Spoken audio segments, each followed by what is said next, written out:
Good evening, everyone. Thanks so much for joining us tonight for our family webinar series hosted by the USC Division of Specialized Care for Children, DSCC for short. This is our third webinar in this series, and I am Yariela Ramirez Vecchio, and I am a member of the DSCC team. Tonight, we are going to explore a topic that touches as many of us, caregivers' mental health. As I mentioned at the beginning, DSCC is proud to host this webinar series. Our vision is that children and youth with specialized care needs and their family are at the center of a seamless support system that improves their quality of life. DSCC mission is to partner with Illinois families and communities to help children and youth with special healthcare needs connect to the service and resources. Our goal is to connect everyone with the resources they need. Webinars like this support communities and family by providing information on topics that matters to you.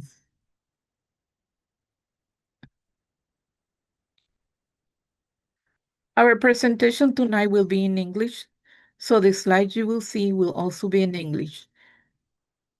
If you select Spanish interpretation, you will hear the presentation in Spanish. We have also posted the English version of the slides on the DSCC website if you did like to follow along or review them later. Also, everything we are covering is accurate as of today. So if you're watching the recording later, just keep in mind that some of the details may have changed. All right, now that we have taken care of the housekeeping, I'm excited to turn it over to our wonderful presenters, Dr. Lauren Wolf and Chris Lau. Thank you so much for being here tonight and share this information. Feel free to go ahead and share your slides whenever you are ready. Thank you, everyone. So good evening. Thank you so much for everyone that has joined us here tonight. My name is Dr. Lauren Wolf, and I'm here with a good colleague and friend of mine. Hi, I'm Chris Lau from Shirley Ryan Ability Lab. Thank you. And I am here as a doctor of social work, and I own a company called A Calmer Journey. So our presentation tonight, this is for many parents we hope that are able to join us, as well as anyone else that's taken the time to join this webinar tonight. So we're going to be talking about caregiver well-being and finding calm in chaos. This presentation was developed out of your expressed interests as families that had requested information about having services and information related to well-being. So that is why we're here tonight. In our agenda tonight, we are going to discuss stress, burnout, and trauma.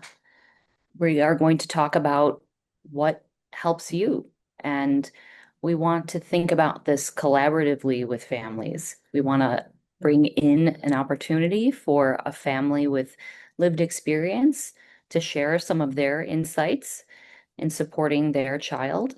And we're going to talk about some tools and strategies to help support you.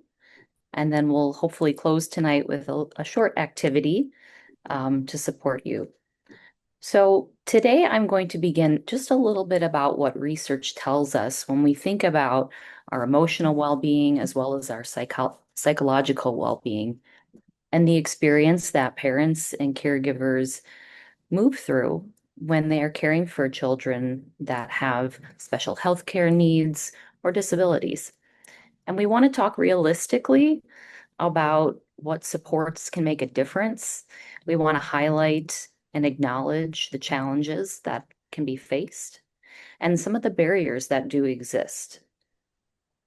So again, we're going to talk briefly about research, but then we're going to talk about things just very realistically.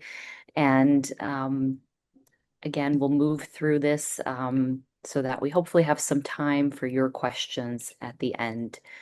We also want to acknowledge that when we talk about topics like our well-being and our mental health, that this can bring up difficult emotions for families. So we want to encourage you to prioritize your needs and your well-being. And if you need to stay off of screen, or if you need to take a break or a pause and step away, that's okay. And we just encourage you to engage in whatever necessary accommodations that you need.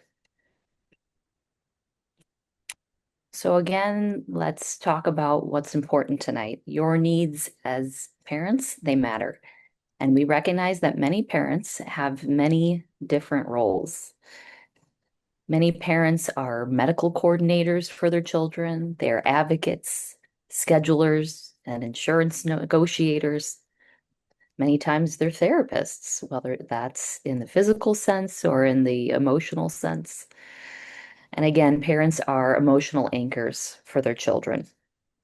So if you have a moment, or if you have the ability to access the chat or the Q&A, we just would be curious for you to share what other terms would you use to describe some of your roles.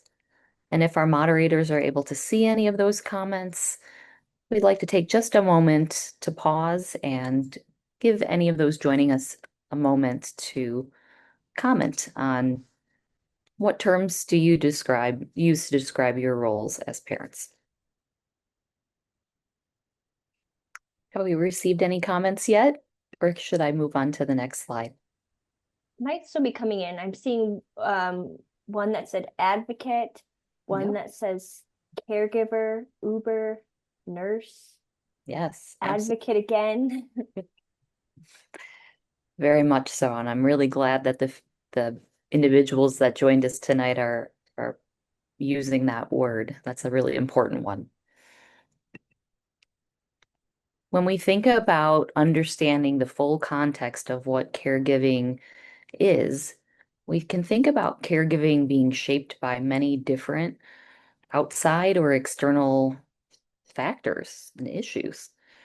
We think about the different systems that we access, the environments that we live in, including both our neighborhoods, our homes. We can also think about the gaps and the challenges that sometimes are faced when supports are limited or resources are difficult to access. And we know that family and the well-being of a family really matters and is really connected to children's well-being. We know that caregiving does not happen in an isolated way, and it happens within systems and when families have external supports. So we're here tonight to think about how all these different systems connect. We think about schools, insurance systems, social service systems, medical systems, and mental health systems, the workforce even, right? We think about how families are impacted by maybe having to step away from the workforce at times or take pause when their children and their children's needs require that. So again, today we're here to really honor those realities and talk about how those things do come up. But again, we're also here to kind of focus on some positive, opportunities for support. So we can't deny the fact that there are wide gaps that do exist when we think about caregiving, when we think about access to financial benefits and funding sources and care. And again, this is just all the more reason to say that that's why we're here tonight. We're here to talk about how we need to connect these systems so that families have the support that they need, because that impacts child development. And we're here to, again, just simply acknowledge that the collective well-being of parents and families deeply matters. So again, I just want to give us just a few moments to make some comments in the chat. When we think about stress and burnout and why this matters, I'd love for those that have joined us to share what causes you stress. And we'll just take a few moments to pause on this, but if you can think about what causes you stress, and if you want to share just a word or two, a short phrase, And again, if our moderators are able to monitor the chat, just share a few of the comments that are coming up. I see thinking about the future. Mhm. Let's see what else is in the chat. Having no village. And insurance is also one that causes stress. Tantrums, Mhm. again, financial. Yes. And all of those things are connected in one way or another, and all of those things absolutely, we can't just simply explain them away. They are realities that families are often facing. So again, we just are here to talk tonight about when we think about all of this, why does this matter? Because when there's gaps in the system, it's challenging. Caregiving, it's ongoing and it's complex. Parents are often carrying a lot of different roles. And again, we're here not only though tonight to talk about stress, we are going to talk about some really positive uh, ways of engaging. But we are here to say simply that when families are faced with these other challenges, unique challenges, additional challenges, however you want to phrase it, there's a lot of layers to that. And there's just a lot more systems that families have to tend to get to know and move through. And it's why people like Chris and I, have really enjoyed the work that we do and getting to support families and be a source of resource for families that are navigating all of this.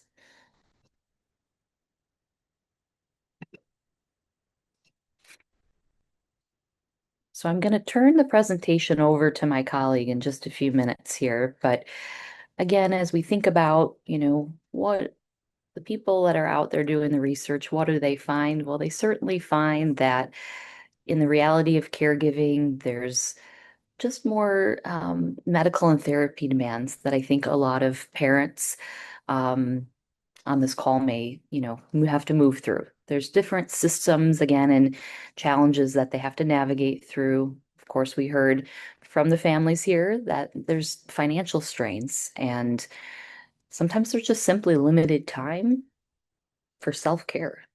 And yet it's still really, really important. So here's what I want to say. For the parents that, are still moving into this reality, as others on this call have already highlighted, you become your child's best advocate.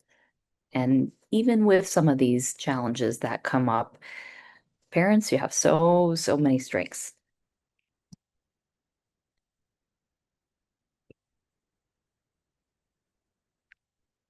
And the reason we're here to talk tonight is because we know, again, from what families tell us and what we, can find in research too. When families are moving through these challenges, they face more anxiety, more depression, and more chronic stress. And that impacts the health of those family caregivers.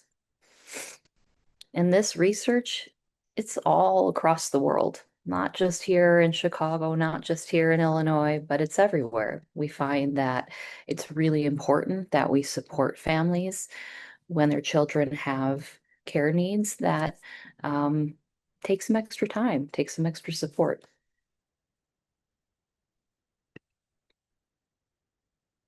Just for a moment, I'm going to pause here just to give everyone that is able to take a peek at this screen. But this is a visual that has some kind of rotating circles, right? We think of sometimes stress in kind of a circle fashion. So we think about the ongoing demands of caregiving and how that can lead to emotional and physical fatigue, how there's just more responsibilities across these different systems. Again, limited time for oneself as an individual or as a couple in parenting. And we think about just, again, personal care or even just health. Sometimes can't be prioritized or it's really challenging. So again, this is not just acute stress that we're talking about. We're thinking about this like chronically in that way. And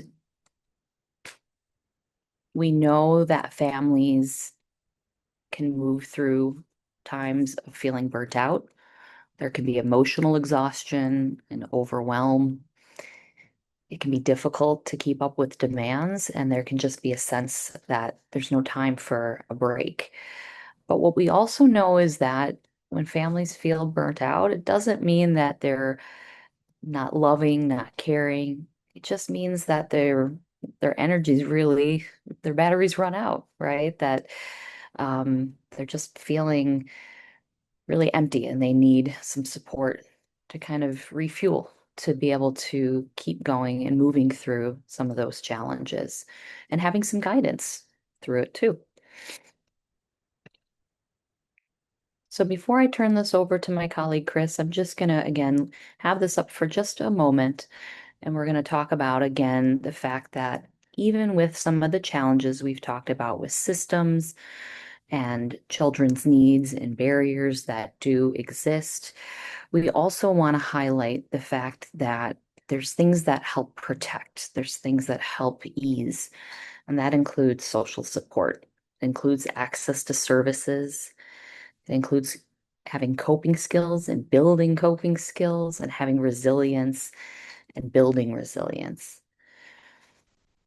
And what I want to just say really strongly tonight is that, resilience is not just a trait, it's something that can be grown, it's something that can be developed, and having social support strongly matters. And that doesn't necessarily always just come from within the inner family circle or the extended family circle. We want to talk a little bit tonight about hope, because that matters and that's deeply talked about in research and it's deeply talked about in support groups when families share their journeys. When systems work, families feel the effect. And it's part of our collective goal in doing this work and supporting families that we connect systems and we improve things so that families have access to resources, they can grow their resilience, and really importantly, they can also take some time to think about self-compassion and kindness towards themselves. So with that, I'm going to just start turning this presentation over to my colleague, Chris. And if it's okay, we'll wait till the end of the presentation to maybe take some more questions or engage in some more chat regarding this. But just one last thing, I had just a quick little pictogram that again sort of focused on what we talked about already with systems and caregiving demands, when there's risk factors and protective factors, when we have gaps in systems versus support and access, and how that leads to growth and again building resilience. So Chris, I want to now share time for you and your presentation. I'm going to turn it over to you next. Thank you. Thank you so much, Lauren, for providing this context really to better understand some of the sources that lead to caregiver stress and burnout. We hope that this sort of systemic view that Lauren presented will really help to validate some of the experiences you might be having. And also provide, some hope in that there are these risk factors, but also protective factors related to caregiver stress and burnout. So now I really want to focus on zooming in on how you can use this information to take care of your own well-being and hopefully find some calm among what can sometimes be chaos in life. So on this slide here, we started a caregiver support group at Shirley Ryan Ability Lab in September of 2022. And so much of what I'm going to share today is based on what I've learned from the parents in our group, and as well as parents I've worked with since my time as a social worker starting in 2008. So the picture on this slide is of the hands of the participants in our most recent support group, all wearing blue yarn on their wrists.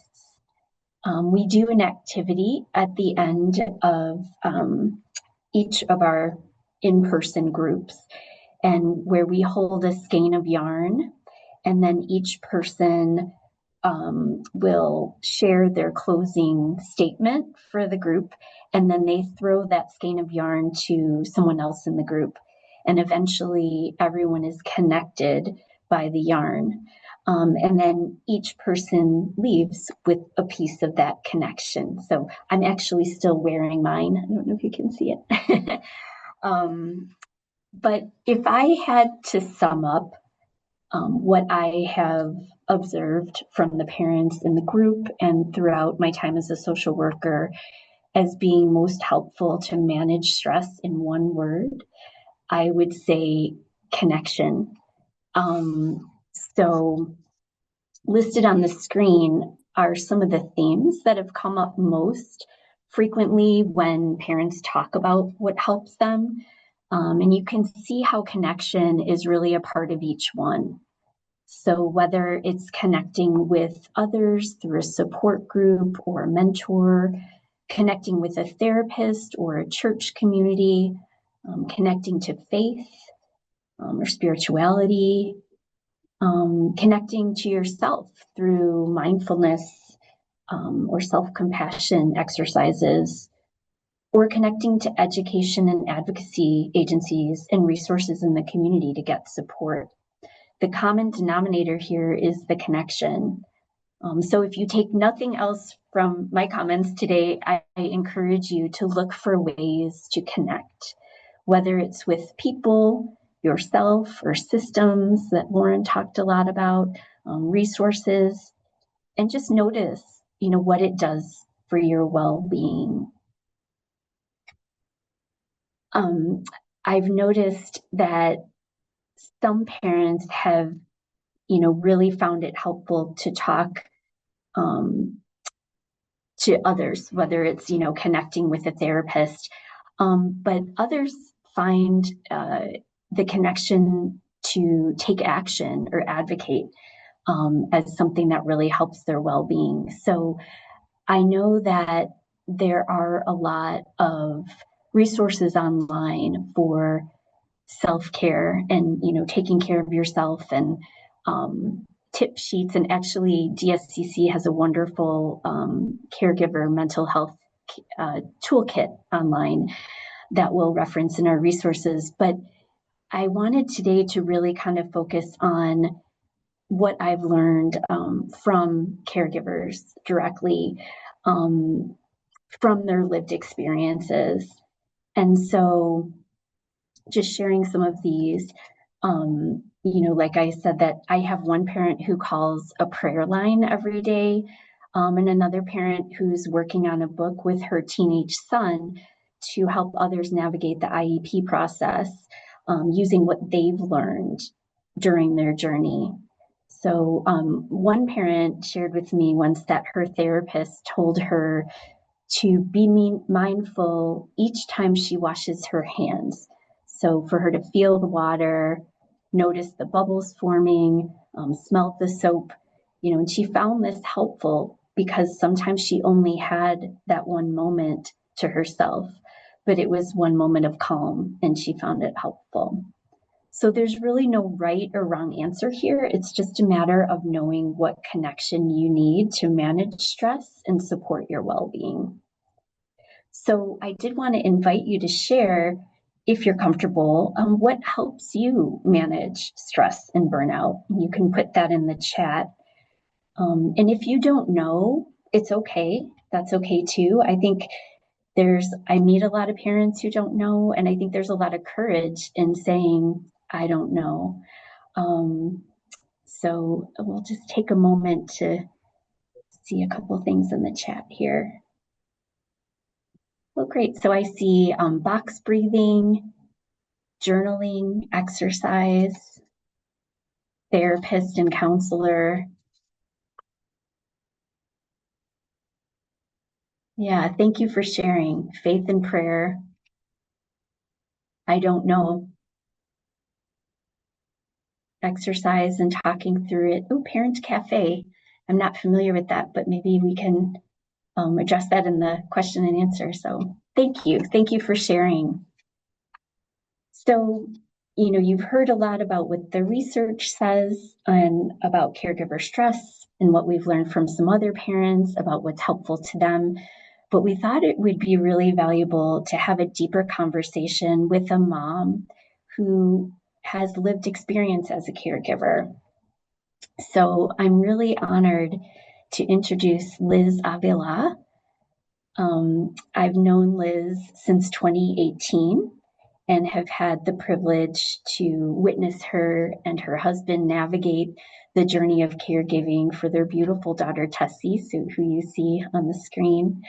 Liz, thank you so much for being here today. And if you want to turn your camera on, and we really appreciate your willingness to take your time and share what you found helpful to manage your well-being. So Liz and I are just going to have a conversation, and we hope that you'll relate to some of the things that we chat about now. So thank you for inviting me. And I have my bracelet on too. oh, yay! Blue bracelets unite. Yeah. Great. So Liz, I thought maybe if we can start by if you can share a little bit about your journey of being a caregiver to Tessie and a child with special care needs. Yes. So, hello, everyone. My journey with caregiving started back in 2017 when my daughter was just 3 years old. She was a normal kid and born healthy, everything fine. And she choked on a grape when she was 3 years old. So, because she was, it took them 19 minutes to get her back. And because of that, the lack of oxygen, she now has a brain damage. Um, so she went from everything regular, she was in preschool already and just, she talked and everything. And for the past 9 years, we've been on this journey of she tries to talk and is like, but she doesn't talk, she doesn't walk. She's a special needs kid now, and we're in a world that I didn't even know existed back then. And one thing I wish I had was, some other parents to talk to at that time. So because it's a different journey, it's something that I was like, what's going on? So what helped me a lot was talking to other people going through the same thing.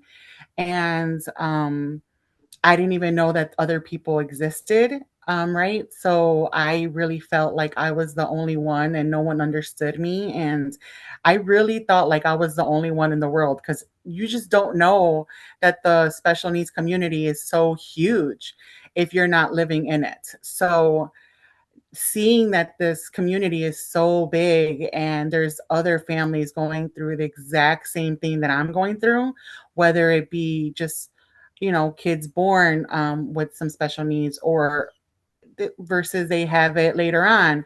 We're all in this together, and knowing that there's other people doing and fighting the same fight brings me comfort to knowing that I'm not alone. So, yes, it's been 9 years on this journey and I wouldn't change it, to be honest. She's just an amazing little girl and she's going to be 12 this year. Yeah, so this is where we're at now. Thank you. Thanks, Liz. Yeah, and I think you've highlighted very, eloquently how it's a journey and there are things along the way that, you couldn't see coming. And in the beginning, you feel like you're the only one. what were some of the stressors that you feel, maybe some of the major stressors that you faced, and how did you navigate those? I think I'm gonna talk in the present, right? Because the stressors I feel like I've had in the beginning, um, I didn't know how to manage. I didn't know how to, you kind of take in and what these, doctors and everybody tells you, your daughter's not going to do this. She's going to be in a vegetative state. She's going to this. And it's just like, what? So I had so much different, I feel like the stressors I have now, are maybe a little bit different, from back then. So now I think some of the main stressors I have, which I think a lot of parents go through, is, there's in-home stressors and then there's out-of-home stressors, right? So like the in-home stressors for me are just kind of balancing and taking care of everyone's needs, right? As far as my daughter's needs, which is a lot of needs, my husband's needs, the house has needs, my dog has needs, so it's like, where do I fit in, right? Because I have needs. So I think, and then the outside, right? Like outside of the house, it's like my stressors are like having to fight for all the equipment that she needs, having to, fight for the services that she needs, for the therapy. It's a constant fight, and I think that is just so hard sometimes, because I feel like we're trying as parents to do what we can and just, um, take care of the best way we can our kids, but then you add on all this, um, paperwork and just fighting and fighting and fighting for them to give you just the services and stuff you need. It's just, why? As a parent, you feel like, why do I have to fight for this? Why? She needs this stuff. So it can be very stressful, having to just balance everything. And it just, one thing that has helped me is I've learned to accept help, right? So like before, I didn't want to talk to anybody. Nobody, in my, familiar close circle, no one knew what I was going through. So I started, you know what? I started reaching out to like support groups on Facebook. Facebook has really, since her accident, Facebook, I feel like, has really helped me in a way where there's support groups on Facebook for everything, for every diagnosis, for every type of parent, and just even not even commenting on Facebook, but just looking at other people's, struggles and advice. And I think that's what's really helped me started off, helping me get through these stressful moments. But I think the biggest thing, and I actually want to talk about something that happened to me on Saturday. Um, I was having a really rough day with my daughter, and I felt like I was having a mental breakdown. I couldn't calm her body down. So my daughter has a brain injury, right? So she can't communicate to me what's going on. So I know that she's going through something when her heart rate gets up to like 160, 170, and her breathing starts getting fast and her muscles start getting tight, and she's just very uncomfortable, she's going through it. And I could not calm her down. And I tried every position and every thing I knew, and just I could not calm her down. And I felt myself getting irritable. I felt myself getting frustrated, with myself, that I couldn't provide that comfort for her.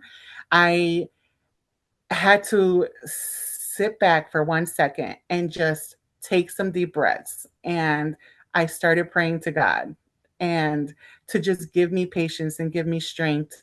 And I thought to myself, what didn't I try? Well, she has a CPT vest. Let me try that, shakes her a little bit. So let me try putting that on her. Sometimes she finds that soothing. So I put it on her and she calmed down. She calmed down. And with that, I was just like a relief, just to give me that minute to just, okay, it's going to be okay. It's going to be okay. So for a minute, I thought to myself, how how can I, as a mom, going through a mental, meltdown right now, help anybody else? And then I thought to myself, these everybody else probably is going through the same thing. We go through the same thing, we go through the same emotions. And what helped me in that moment was praying, taking some deep breaths, some breathing exercises that I learned in therapy, and putting one foot in front of the other, because there's way more good days than there are bad days. So once I was able to just take a couple minutes just to regroup, I was totally fine the rest of the day. So, it's hard, right? It's hard. Stressful is hard, especially when our kids can't communicate. But yeah, it's. I think communicating with other parents that are going through similar situations, which, trust me, you're not alone. No matter the diagnosis, no matter what you're going through, there's other parents going through the exact same thing. It's so helpful. Well, thanks, Liz. Thank you for sharing that. It's really it is a privilege to witness, the sharing of that, because I think that, like you said, that so many other parents are going through the same. And it's so helpful to know that you're not the only one. So I think just hearing that today has probably touched so many lives already. So thank you. And I'm glad that I feel like you explained that, we talked about the roles earlier of parents, and I think you're also a researcher, right? Because you had to figure out what was going to help Tessie. Like, okay, let's try like a trial and error. Like, okay, we'll try the best and see how this goes. And yeah, so thanks for sharing that. No, yeah, I think that's a big part of, like, as years go on, right? We get to know our kids, right? And I think if we start maybe trial and error, right? If one thing doesn't work, let's try another thing. Let's try another thing. But giving up isn't an option for us as parents, right? We have to take care of our kids the best way we can. So I think a lot of times just taking that moment, even when you just go to the bathroom, like someone had said earlier, Dr. Wolf, or Chris, just taking that moment and just taking some deep breaths, I think is so helpful sometimes. It kind of gets you that all the craziness that you have in your head, it gets you regroup for a second. And I think that's so helpful sometimes. And it's crazy that something so simple as breathing, right? can just kind of change your mood. So I think that has helped me a lot, is some breathing exercises and just knowing that I'm not alone, knowing that, there's other people going through the exact same thing, and we're going to do what we can for our babies. Mm-hmm. Well, I hear a lot of parents say a lot of times that, taking care of my own well-being is one more thing to add to my to-do list, and I'm exhausted. Mm-hmm. So That was me. I remember. I know. But what tips do you have, or what did you find helpful as a parent? Like if somebody said that to you, like, just take a minute for yourself, go Mm-hmm. read a book or something. And you were just so exhausted. Like, what Yeah, would you before say to I parents feeling that I way? take it better now. But when you don't know what helps at that time, because I didn't know before, I didn't know what would, it wasn't about me. It was about, let me get my daughter, right? Let me take care of her needs. And once I figured out, because I used to get mad when people say, "Oh, well, if you don't take care of yourself, how are you gonna take care of your daughter?" And I used to get mad, like, I'm gonna take care of her because that's my daughter, right? Until I think my biggest like change was when my body started failing, right? When I started feeling, oh, I just had carpal tunnel surgery, right? And I have different aches and pains now. It's like, holy moly, I have to start taking care of myself, because who is going to take care of my daughter? No one is going to take care of your dog or of your kids better than you. So what's the best way to take care of them is to taking care of yourself, right? So that's when it took me years, right, to get to the point where I seek therapy, and I see a therapist every Monday now. And honestly, I look forward to my therapy sessions. I'm like, oh, I got a lot to say today. you know. So I think, it's hard to, as a parent who is so busy and just, I found the time while she's at school. And even just sending Chris, even sending her to school was a huge deal for me. Was huge. I was like, no, if she doesn't go to school with me, she's not going to school. Because you hear all these crazy stories and you don't want your kid to be taken advantage of or anything. So you just have that fear. You always have that fear as a parent, especially when your kid can't communicate what's going on. So I therapy has helped me so much, just seeing things in a different way. And now my child goes to school for the past 3 years, in-person school with an aide that I trust so much. So I learned to, okay, while she's at school, let me go to therapy. Let me start taking care of me. Let me so that's a huge thing. And I'm so grateful that I do have the support system, of having people that I trust. And I know a lot of parents, maybe they don't have the same support, as far as like someone close to you that can give you that break or just help you out for an hour, or because what I learned in the very beginning when the accident happened with my daughter, everybody in the beginning was like, oh, let me know if you need anything, and it's like, well, I need help. But they're not willing to do that, and it's hard because everybody needs help. But I think as a parent with a kid with special needs, we have to learn how to accept the help, right? Everything doesn't have to be perfect. And I learned that.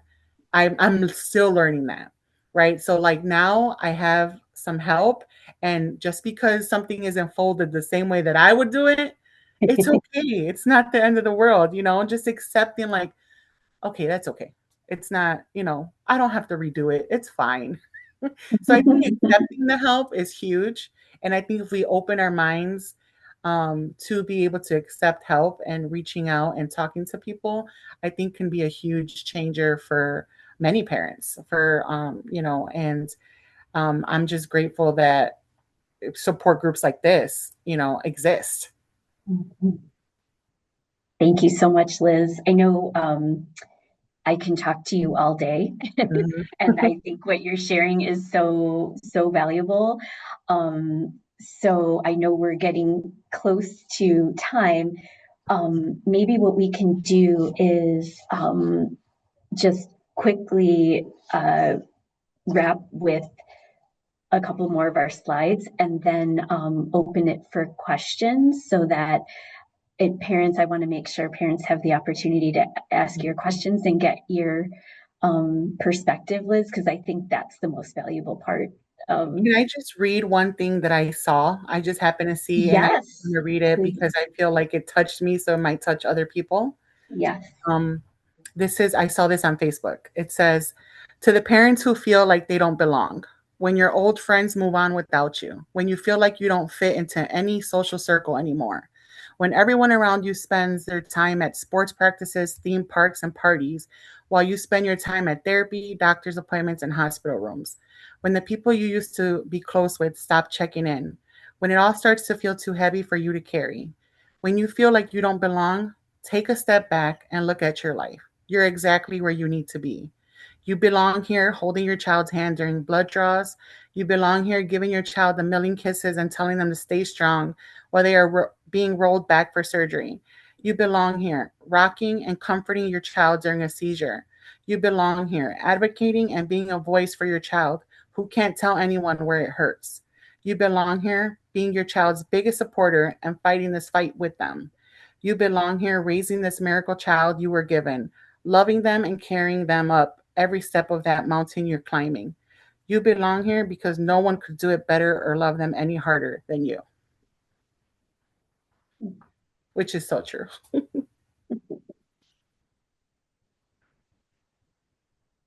I think we need a minute to take that in. That's so beautiful. Thank you. Because we all do belong here. We were chosen for our kids. Mhm. Mhm. Mhm. Okay, I feel like I don't want to go through the rest of our slides because I think what you have to share is so important. So, Brittany, if it's okay, can we open it up for questions? Because I just want to make sure that parents get the opportunity to ask anything if they would like to of Liz. And then if we don't have questions, we can kind of skim through those. Certainly, yeah. There was one thing in the chat, but it's not a question. So if anyone has questions right now, I think it was one of the comments when we were going through some of the questions. But if anyone has any questions, they can put that in the chat, or if anyone wants to come off of mute, if they want to talk, if you will raise your hand, there's like a raise hand button at the bottom of your screen, then we can unmute you if you want to ask a question, verbally. I know some people are asking if you can share that poem. So Yeah, if you want to share it or send it, we can share it or send it to you, Brittany. that'd be great. Mhm. Wait, how do I share it? Oh, you don't have to share it right now. Okay, If you want to just email it to me and then okay, okay. send it to Brittany. Yeah. I do see a question. It says, as a parent with a disability, how can we let the blame on us go peacefully? Is that for me? I know for me, because it happened at a later time, right? She was 3 years old, and it actually didn't happen while she was with me. It happened while she was with my mom, but I never, I never blamed my mom because I knew she was like the best person to be taking care of her besides me. But I did blame myself for a long time because it could have happened with me, and I knew to cut the grapes. From before, but I just got comfortable and was like, she can do it. She's 3, she can have grapes. So it took me a while to turn that leaf. But I think, again, I think therapy is just so, so helpful. And it doesn't even necessarily have to be therapy. I think just talking to other people, well, which is therapeutic, right? Just talking to other people that's going through it is just so helpful. It's so helpful. Just knowing that you're not alone. I think prayer and God is so important to me. He has helped me so much get through these difficult times. So, it doesn't even matter what religion you are, just, if you can find that hope, that faith, that something you can lean into, would be so helpful. That's great. And I do see another question. As a single parent, I use services for after school. Is there a way to use weekend services to have time for a break? Chris, I'll just say, Yeah, perhaps if you're connected with DSCC, then I think it might be good for you to reach out to your care coordinator and talk with them about respite options. If you're not connected with DSCC, at the very end, we're going to put up an email that's just like a general DSCC email. If you want to send a message to that email, we'll get you connected with some resources. Yeah, and we do have a list of resources as part of our slides and as an addendum to our slides that I think DSCC will also be sharing. So you'll find some information on respite care in there too. I do see one more question. What routines make life easier at home, or do you find no routine? I think sometimes with our kids, because with Tessie, every day is different. It's hard to plan how she's gonna be that day. So I think the routine is the part of my routine that I find helpful is the routine of just like appointments, right? That part, the appointments, the school, in that sense. But everything else, when we're just at home, I have no routine and I just go and I do stuff by how she is, right? So like if she's willing to work that day, okay, let's get to work. Let's do some PT. But if she's just sleepy like today, she's just out. Like school was just a lot. So she fell asleep and I'm just letting her sleep. So it's just routines are a little it's hard with our kiddos, right? It's hard to you try and stay a routine, but it's okay. It's not a fail if the routine doesn't go the way you plan it. It's just okay, we'll try again tomorrow. Great. So I know we're just about at the end of time. Brittany, do we need to do the DSCC announcements at this Maybe time? we'll do the one last question here in the chat. I think it might be a good thing to end on, perhaps, about how to find a caregiver support group. Someone notes that maybe they're hard to find. So any advice from either of you on how to find a caregiver support group? Well, I know Chris has one, so that's one right there. Every month. But I think most people have Facebook and social media nowadays. So I think if you just search, literally, you can search support group for brain injuries or support group for just whatever diagnosis you or whatever, not even diagnosis, but whatever support you're needing. You can just literally put it in the search group or in the search button, and so many things will pop up. And you kind of just have to go through them and see which one is more helpful than others. So I think social media is like can be a really good asset to finding things. Chris, do you mind if I share Tessie's Facebook page, that if anybody needs resources or stuff, because I share on there, is that okay? Yeah, sure. If you want to share, if you can send it to me, and then I'll send it on to DSCC. Okay. It's Tessie has a face. My daughter has a Facebook group. Yeah. Sorry, I was thinking link. That's okay. It's called Super Tessie. So if anyone has any questions or I'm always willing. One thing I learned the hard way is I wish I had someone to talk to that I would, to go through it. So this is my daughter's Facebook. It's called Super Tessie, SUPER, and then Tessie is TECI.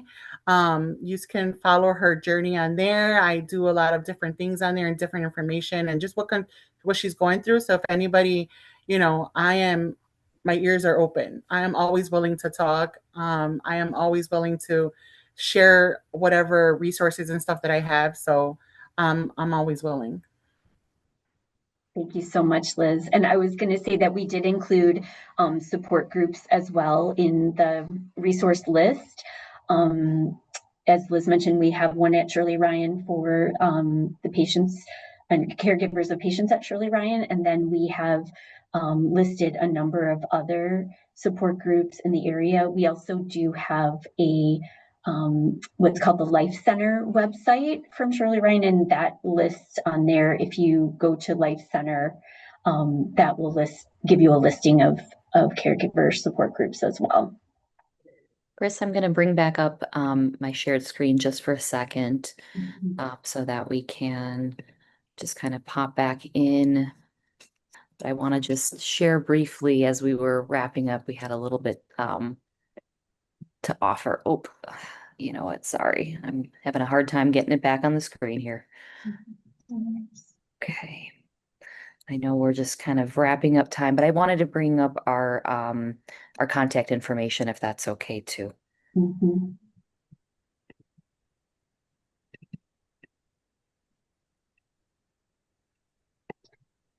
Yeah, and one of the things that Liz, I know you mentioned, the journey and the steps along the way. And one of the things that I recall a professor saying in social work school was that, therapy is like drops of water on stone. So each drop might not feel like a lot, but over time, the water will shape the stone. That was actually one of our last slides, but it just makes me think about, your journey as a parent, a caregiver, all of you who are caring for, special needs children, you might think, oh, I just got up today, or I just did this one small thing, or, but even that one connection that you make for yourself, or for your child, everything you're doing is slowly, wearing down the stone and making way for the next step on your journey. So just wanted to share that. So thank you. And yeah, here's our contact information for Dr. Lauren Wolf and myself. It's Shirley Ryan and Lauren Wolf with A Calmer Journey. So we thank you so much for listening. And Liz, thank you so much for sharing your having me. personal For all the stories. parents out there, celebrate the wins. All the little wins are wins. Like, I combed my hair today. That's a win. So there's nothing wrong with celebrating just the smallest wins, because to us they're this big. So I am praying for all you guys out there listening, and I thank you for inviting me, you guys. And I hope that, if my story can help, anybody else, that's part of my journey, and I'm grateful. So Thank you. Thank you Thank so you much. all. And happy Mother's Day month to all the moms on the call. Yes. Thank you so much for joining us tonight. We hope you found this session helpful, and enjoy being part of this series. Just a quick reminder, all the materials we covered tonight will be available on the DSCC website, along with the Caregiver Mental Health Toolkit, which is packed with helpful resources. We will also include a direct link to it and the related resources for this webinar. Um, the recording of today's session will be available in a few days, so you can revisit it at any time. Before you leave the Zoom session, a short survey will pop up. So please take a few minutes to fill it out. Your feedback is incredibly valuable, and help us plan future webinars on the topics that matter most to you. And with that, we conclude our webinar series. Thank you for joining us over the past 3 months. We're so glad you were here. As a reminder, recordings and materials from our March, April, and May webinars are available in English and Spanish on the DSCC website. As we wrapped up with this final session, we just wanted to thank you for being part of this journey with us. We had truly enjoyed having you along for this series. If you didn't, if you did like to stay connected with DSCC, you can really reach us by phone, by email, or through our website. You can also follow us on Facebook, Instagram, LinkedIn, and YouTube for our future events, resources, and updates. Thank you again for joining us tonight and throughout this series. We hope you have a wonderful rest of your evening, and we look forward to connecting again soon.